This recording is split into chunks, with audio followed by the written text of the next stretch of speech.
Every place this series has taken you has been trying to kill you. The Cambrian starved your brain. The End-Permian filled the air with hydrogen sulfide. The Carboniferous set the whole forest alight around you.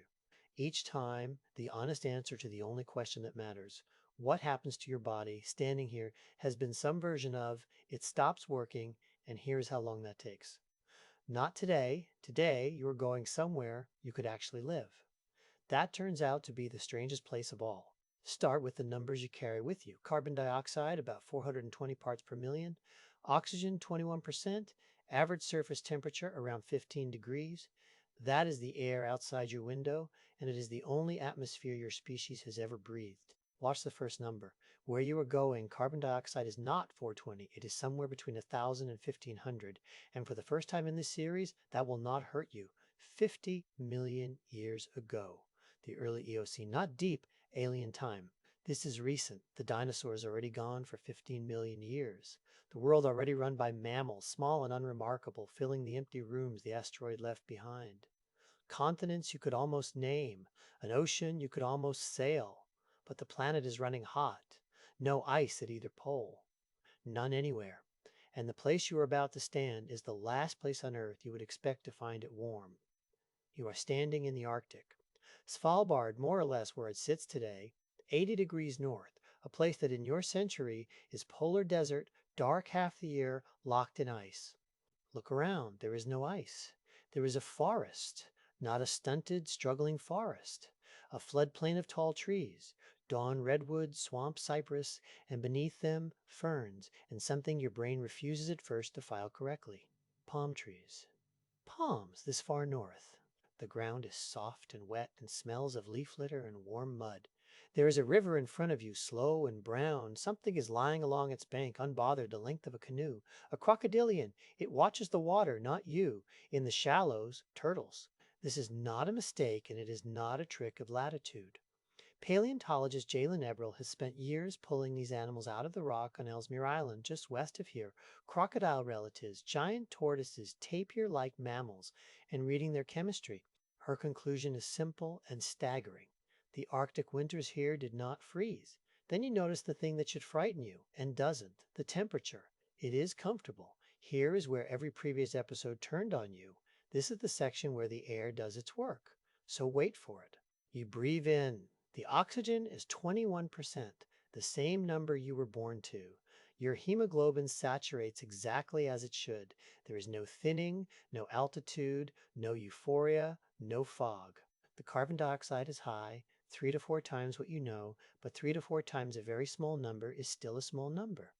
At 1,500 parts per million, the worst this air does is what a crowded, badly ventilated meeting room does by late afternoon. A faint stuffiness. A slight dullness you would blame on the hour, not the atmosphere. Indoor air researchers argue about whether concentrations like this measurably slow your thinking. Even at their most cautious, nobody claims it does you harm. The temperature settles the case. In the Eocene Arctic, the summers are warm and the winters are mild. One careful estimate puts the coldest month here above freezing, the warmest around a comfortable British summer's day.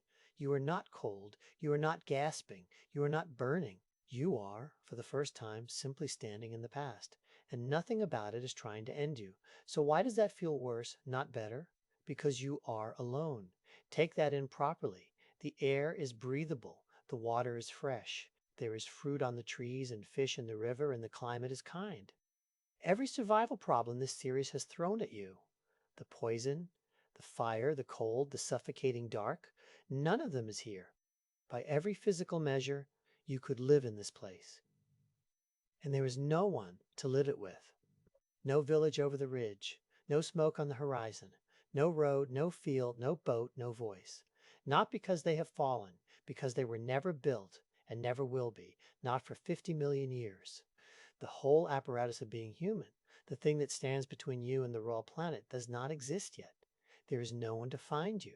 There is no one to have noticed you are gone. This is the part the lethal episodes were, in a strange way, protecting you from. When the air is killing you in 20 minutes, you do not have time to feel lonely. Here, you have nothing but time. You could walk north for the rest of your life and never meet another mind. The animals on the riverbank are not company. They do not know what you are. To the crocodile, you are neither predator nor prey nor kin. You are simply a shape that has not learned to stay away from the water. The threat in this episode was never the atmosphere. It is the silence. A perfectly survivable world is still a sentence if you are the only one serving it. And yet the world is not empty of life. It is teeming, just not with anyone who can help you. Look closely at the creatures here, and you are looking at the roots of your own zoo. The Eocene is where the modern mammal families are being drafted, in rough early forms you can almost recognize. In the trees, small primates, wide-eyed, grasping the distant opening of the branch that ends in you. Somewhere south of here, in warm, shallow seas near what will become Egypt, an animal the size of a pig wades the swamps, an early elephant, no trunk yet to speak of, nothing you would point at and name. The lineage is just beginning, and in the coastal waters of the ancient Tethys, off what is now Pakistan, the strangest transition in mammal history is underway. Whales. But whales with legs. Hans the Wison described one and called it Ambulocetus, the walking whale. A thing built like a furred crocodile, hunting from the shallows, its ears already retuning from air to water. Before it, Philip Gingerich had found Pachycetus, a hoofed animal on the very edge of the sea, a wolf-shaped creature whose skull alone gave away where its descendants were going. These are your fellow travelers on a warm earth, animals in the middle of becoming something else. You are watching evolution with the lid off. None of them will sit with you by the fire. There is no fire. There is no U-shaped anything for 50 million years. So here's the verdict, and it is the one this series has never once been able to give. Your body is fine. You will not suffocate. You will not cook. You will not be poisoned, and nothing here is hunting you. Find fresh water, keep clear of the riverbank, learn which fruit is food, and you could last. Not an hour, not a day, years. The Eocene Arctic is, physiologically, one of the most habitable places this series will ever show you. If the only question were, can your body survive here? The answer is yes. But that was never the only question. What happens to you here is slower and quieter than anything in the lethal episodes, and in its own way harder. Nothing damages your cells. Something arose the part of you that needs another person to be a person. You would keep breathing. You would keep eating. You would, over months and years alone under a warm polar sun, slowly stop being the thing that stepped out of the machine. The planet is not the danger here. The absence of everyone else is. Survivable. That is the honest word. Survivable and profoundly permanently alone. Step back from the river. That carbon dioxide number, 1,000 to 1,500 parts per million, is not an abstraction, and it is not only the past. It is roughly where high-emission projections put our own air by the end of this century if we change very little. When climate scientists ask what a world at that number actually looks like, this is the world they point to. The Eocene is the planet's own worked example. It has been a difficult example to read. Jessica Tierney and others have shown how hard it is to make our climate models reproduce an Arctic, this warm at a carbon dioxide level, this modest. The Eocene ran hotter than the physics seemed to allow, which is not a comfort. It suggests the planet responds to carbon more strongly than we would like to believe. Scott Wing reads the same warning in fossil leaves and lake minerals in Wyoming, in beds of natural baking soda that only form when the air is thick with carbon dioxide.